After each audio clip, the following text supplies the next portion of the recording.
Hi, and welcome back to my channel. So, I am here with another movie review, and I wasn't quite sure of which movie I wanted to do next. I know I had said that I wanted to do the Final Destination films, and then I was going back and forth about whether I would split it up because there are six films. But I'm going to try and see if I can get everything into one film. So that is what this review will be, is like an overview of the entire series.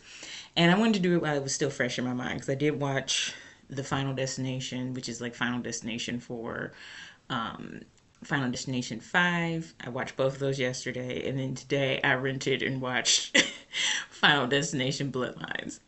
So, my interest in the Final Destination series is basically because I used to have the biggest crush on Devon Sawa. It's just it's all stems from a celebrity crush. So, when you have a celebrity crush, you tend to watch whatever they're in, no matter what it is. And so that was my interest in the first Final Destination movie.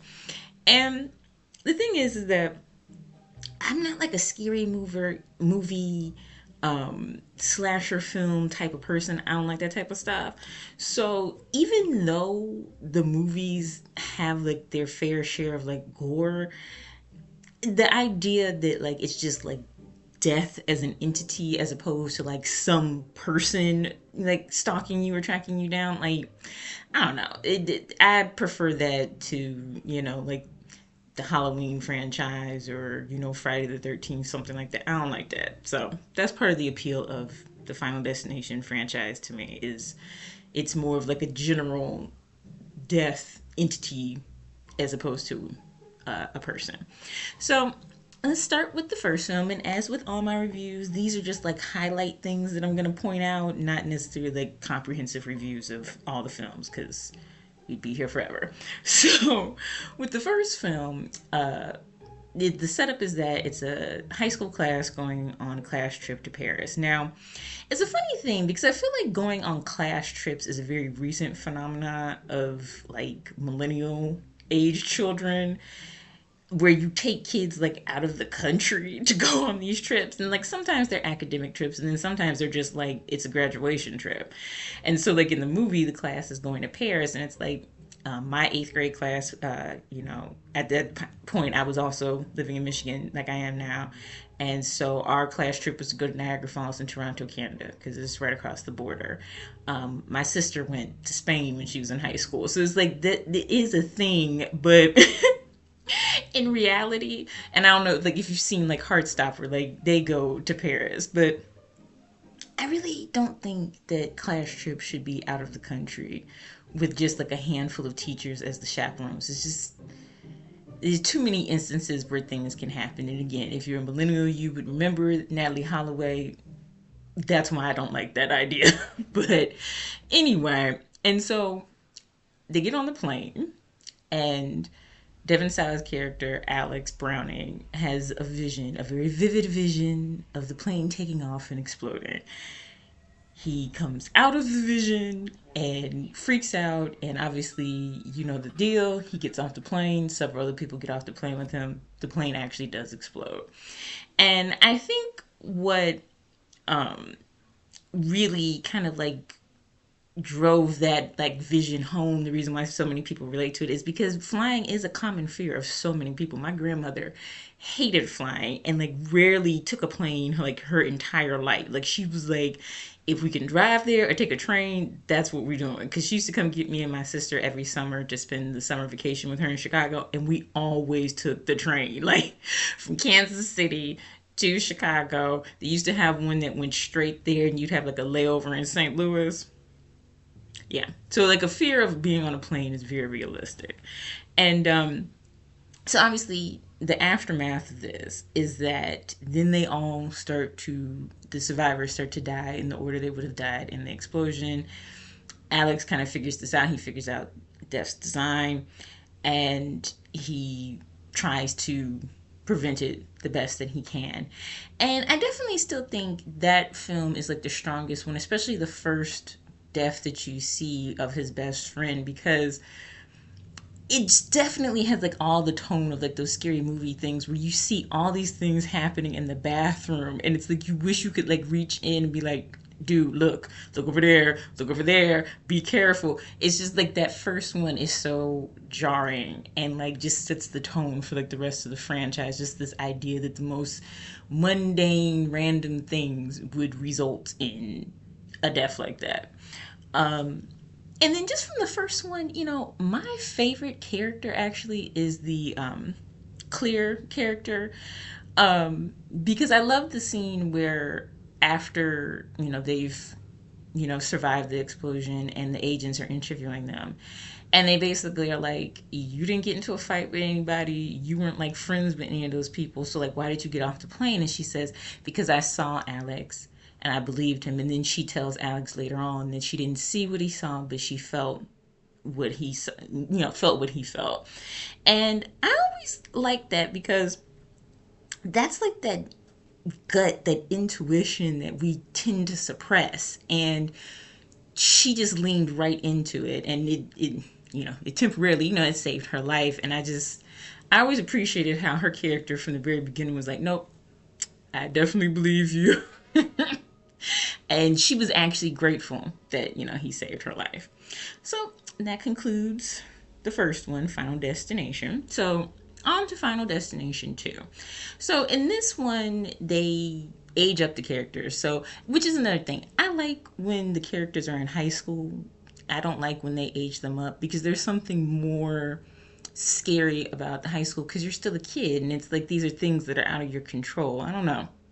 I just think it's interesting, the contrast between when it's high school students versus a lot of the other films where they're college students or adults. But anyway, so the setup is that it's spring break, and the main character, Kimberly, in that one is going on a trip with her friends.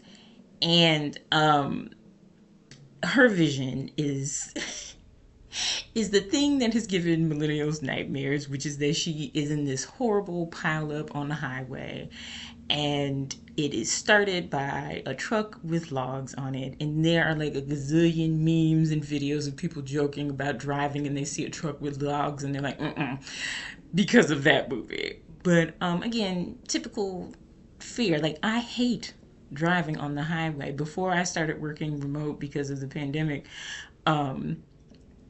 I, for the first time, had to do a commute where I had to take multiple highways in the morning, in the dark, and I absolutely hated it.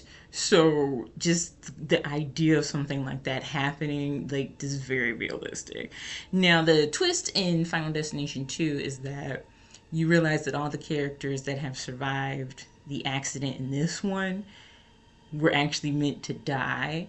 And instead of them dying, it's like their deaths are prevented by the people that died in the first one. So it's kind of like death is working in reverse and closing the loop of the first one. Yeah, so it's working in reverse. And the other twist is that, so they run into Tony Todd is in not all of these. I think he's in three of them, and like his voice is like in the third one. But the point is that he plays a coroner named William Bloodsworth, and so like he kind of explains the whole death design thing in the first one, and in the second one he basically tells them that if that new life will prevent death's design. So what happens is that the protagonist, Kimberly, kind of sacrifices herself. She dies for a couple of minutes. She's resuscitated, brought back to life, and that breaks the chain. Which, I guess that's a good twist. It wasn't really satisfying. To me, the thing I like the most about the second one is the twist of death working backwards and closing the loop and the connections to the characters from the first film. But yeah, that's all on Final Destination 2. So Final Destination 3, I think, is actually my favorite one. It's funny because it has like a bunch of like people, like, because Ryan Merriman is like, again, millennial. If you watch the Disney Channel, he's just like, we love Ryan Merriman. Anyway, but so the setup in that one is the character Wendy. They're at, again, graduation, all these like end of year things for school and stuff. Like, man, because like my high school did this thing, oh gosh, what did they call it? Midnight Madness, where after graduation, now this is the part where I was like, no, they don't tell you where they're taking you. It's a surprise, but they take you to like a location, and it's midnight madness, but it's like you're there all night, and it's like fun and games and whatever else, but it's like it's always like some kind of like fun activity. But the clicker is that they don't tell you where you're going, and so it was always this big deal at my high school, and everybody's like, oh, Brittany, are you going to midnight madness? No, because like at that point I had only lived in New Jersey for like 4 years, and so I still wasn't really comfortable with it, because it's like, you know, like a bunch of people like after prom were going down to the shore, and they're like, oh, do you want to come down to the shore? No. People were going into New York after prom. I was like, no. And it's not because any of these things are bad. It's just because I wasn't really comfortable with that yet, because I was still like a new transplant to the area. But yeah, not telling me where I'm going before I'm going there, that's a big no. But anyway, found Destination 3. They're at an amusement park for like a graduation night, and they get on a roller coaster, and Wendy does not want to get on this roller coaster, and I understand that because I actually have never been on a roller coaster. And every time my friends are like, oh, do you want to go to the amusement park? No, because the big draw of most amusement parks is their roller coasters, and I'm not doing that. So I understand why she didn't want to get on. But obviously in that one, her vision is that there's a malfunction with the hydraulics on the roller coaster, and it's this horrible crash. And just the visual of that, ugh. Anyway, now the kind of twist in Final Destination 3 is that she was taking pictures for like the yearbook at the graduation night, and then she starts to notice that there's clues as to who's going to be next and how they're going to die in the pictures. So that was an interesting twist. And I still say that like in that one, the worst death is the two girls that go to the tanning salon. That because not only is it like very painful, but it's like also the claustrophobic nature of like being trapped in a tanning bed. Yeah, that was pretty bad. And then that's the first one where the character has like a second premonition, and that one, I think that's why it's like my favorite one, because the ending is so like open ended, because it's like it ends. It's like 5 months after the events of the movie. She's on the train with her college friends, and then her sister gets on the train. What a coincidence. And then they run into Ryan Merriman's character, and it's like, how long have you been on this train? And then you see that they get into this horrific accident, this subway accident, and then it snaps back to the present, and you realize she's had another vision, and then it starts happening. Like, that ending, usually you kind of don't like endings that are kind of like, end on a downer, but that one was actually pretty creative. I did like that. All right. And the fourth one, which kind of reminds me of like the Fast and Furious series, where once they got to the fourth one, it was just the Fast and Furious. So they kind of did that with the Final Destination. It's not Final Destination 4, it's the Final Destination, whatever. Um, so the setup in that one is they're at a race car track to watch a race. And in that vision, what's interesting is the main character, his vision, I mean, there is a car accident that sets off like a chain reaction, but to me, it's more related to like the structure of the like the stadium that they're in, and then like the rush to get out. But um at any rate, he has this really bad premonition, as we all know, of all of them dying. He of course leaves, other people leave with him, and obviously survive it. And one of the things about that is, you hear like, I forget, it was like recently, I think it was like in Japan, where there was like this stampede where a bunch of people got like injured, and you've heard like different cases like where people are like, at concerts, and they get suffocated, and like, because didn't that happen? I think that happened recently, like, at that Travis Scott concert. But the point is that when you're watching that scene, you see that actually a lot of the damage isn't necessarily done by the car accident, but is by the fact that everybody was trying to rush to get out of the stadium. and causing people to like, fall down or be in the way of like debris and things like that. And it's just like, that's realistic. Like the panic that you would have trying to get out would actually cause injuries or death. You know, this is also the second movie to have a second premonition because then the main character also has a premonition about an explosion at the mall. Um,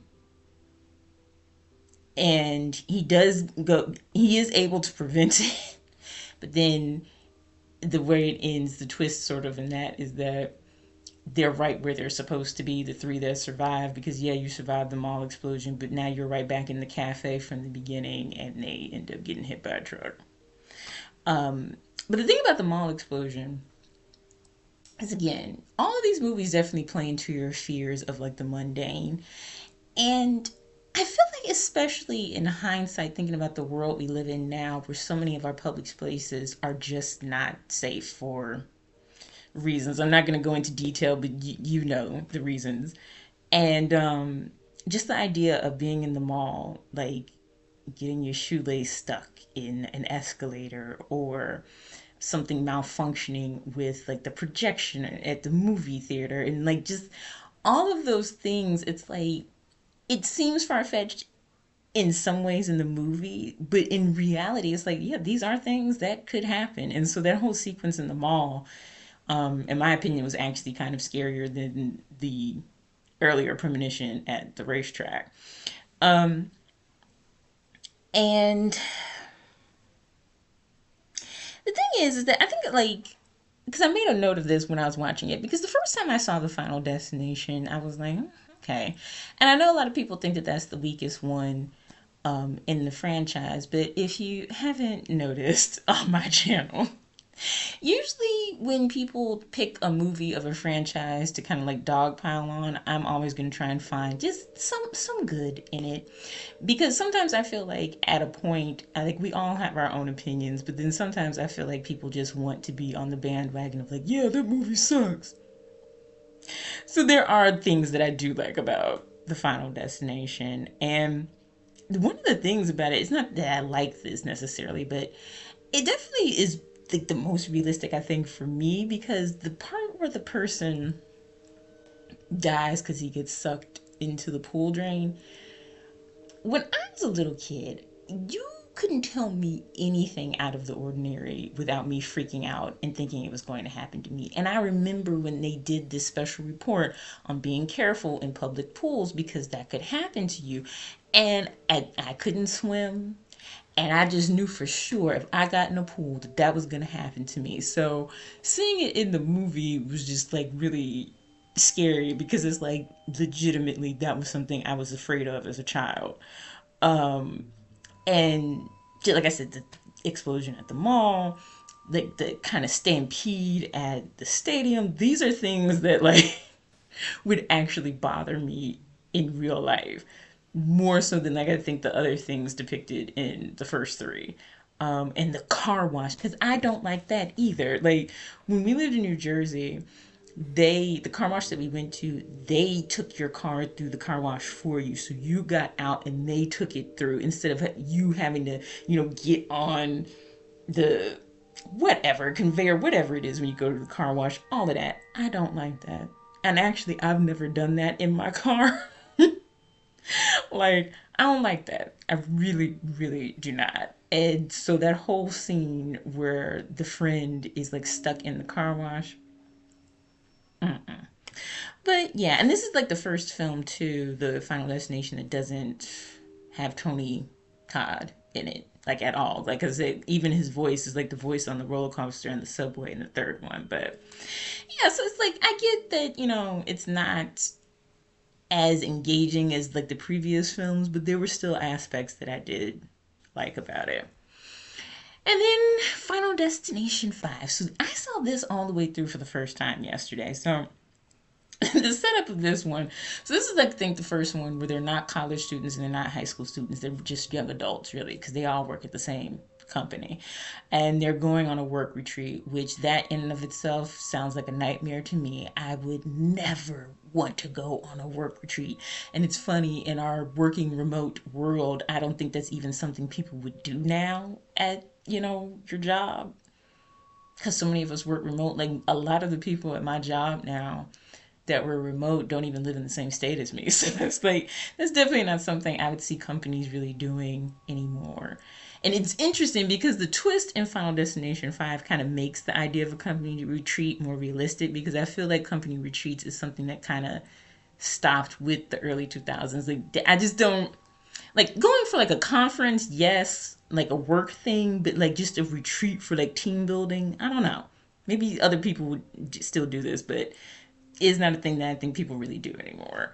But anyway, so the vision is this horrific bridge collapse, which that is definitely at the top of my list. Like, all of the premonitions are things that would frighten most people, but the falling from an extreme height is one of my like fears, like, reoccurring type of dream type of fear for me. Like, I don't like that. Okay, just the the thing about that premonition though. So, two things: the character who wears the glasses, whose glasses gets knocked off.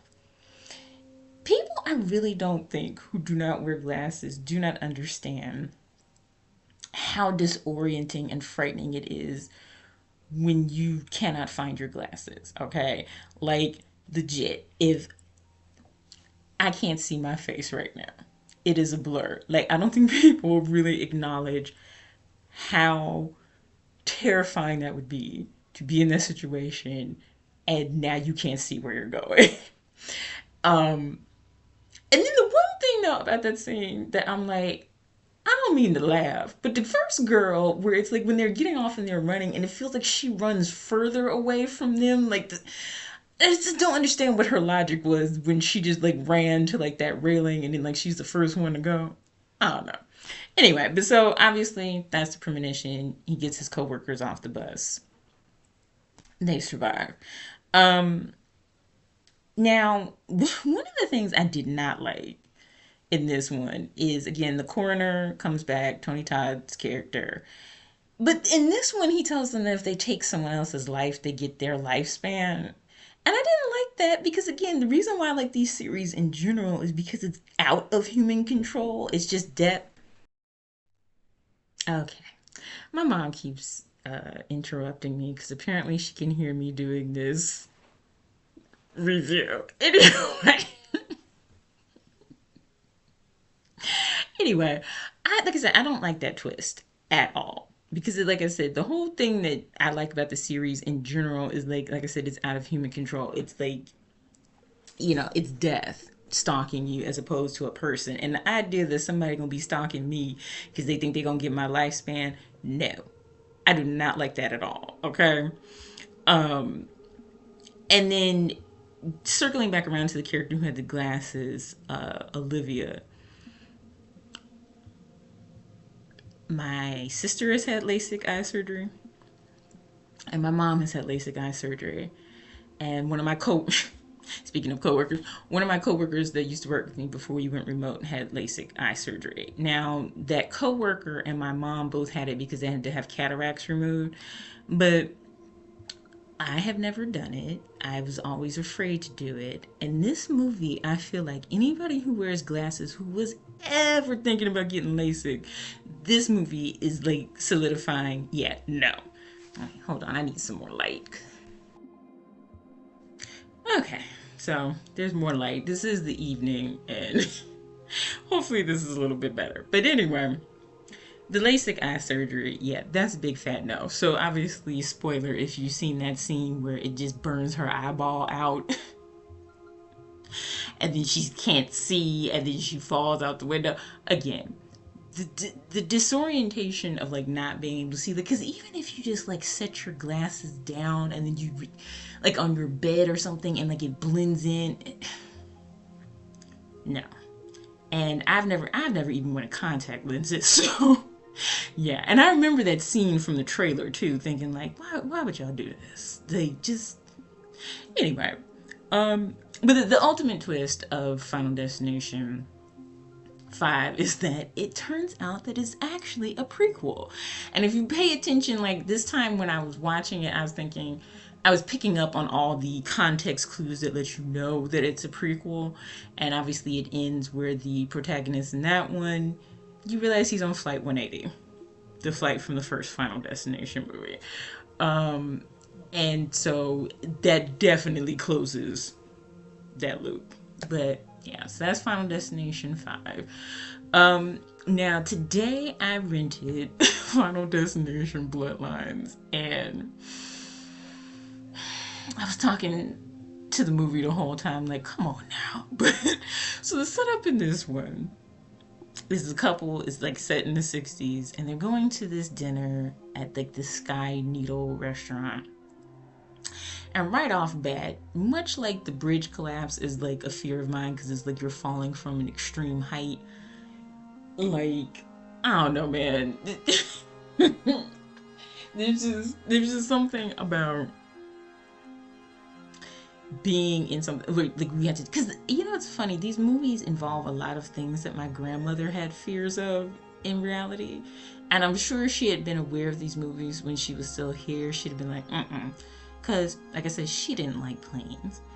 She hated driving across bridges because before I went on that Toronto trip when I was in 8th grade, the summer before, I had already gone to Niagara Falls with my aunt and my grandmother and my mom and my sister, and we drove across the Ambassador Bridge here, and she hated it. She hated driving across bridges, and she hated taking elevators that you could see out of, like the clear glass ones, because once when she visited us in Kansas City, we were downtown at the Crown Center and we were in an elevator like that, and she hated it. So that scene when they're like going all the way up to the top in the elevator, she couldn't have done that, and in reality I don't like that either. But anyway, the vision is this horrific like collapse of this, you know, sky tower. You know, the floor is glass and it falls out from beneath them, and it's just like everybody plunging to their deaths was just, that was horrible. That was one of the worst, most graphic premonitions out of the whole series in my opinion. um but then the twist that you find out is that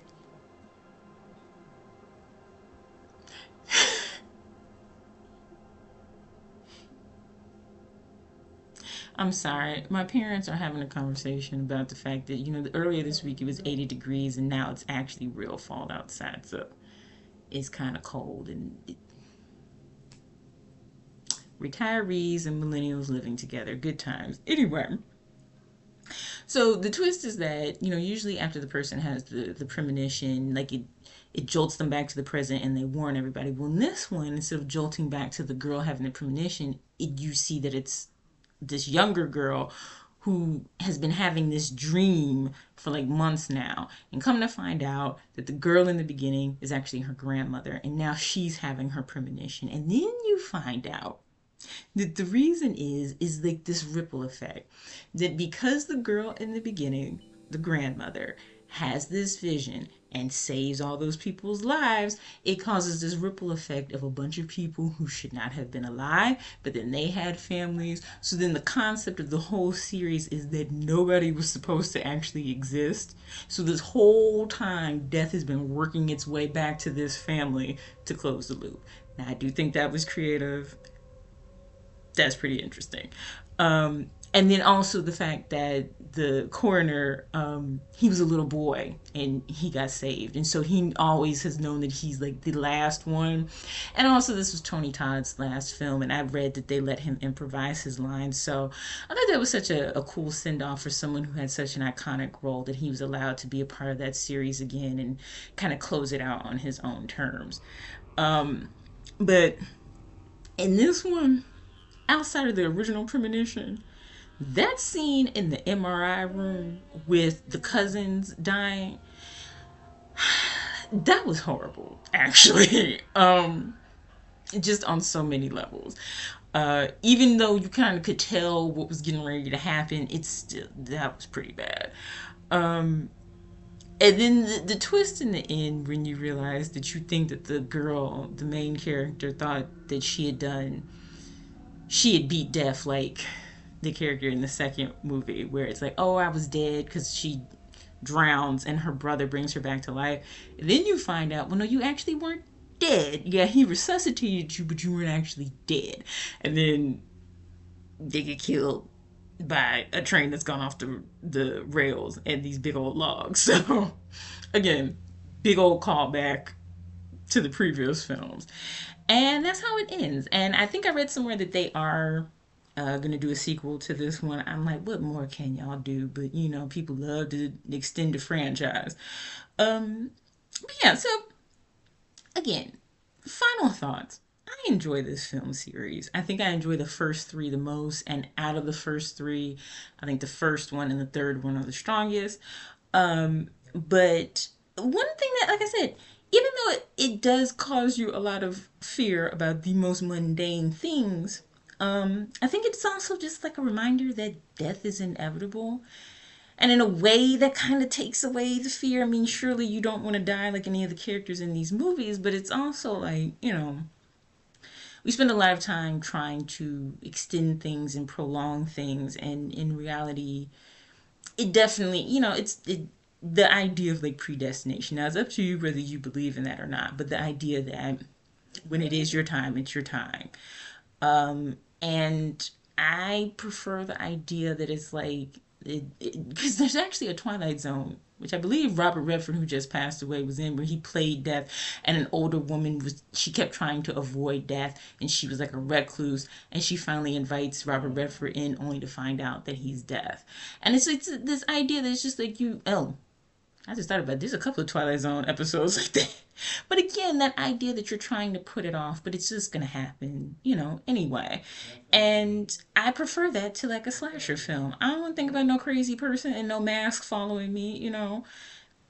Death is a part of life. And these movies, in a definitely gory, gruesome way, play up that idea of like predestination, but yeah, like I don't usually do, scary movies, but like this series in general, the premonitions and the setups are always really fascinating to me. So I just thought, because it's spooky season, I'd review it. And yeah, so I apologize for the lighting in this movie. Like I said, it was the afternoon, but yeah, I really enjoyed watching all of them again, especially the ones that I hadn't seen before, like Final Destination 5 and Final Destination Bloodlines. And if you made it through this review, thanks for watching.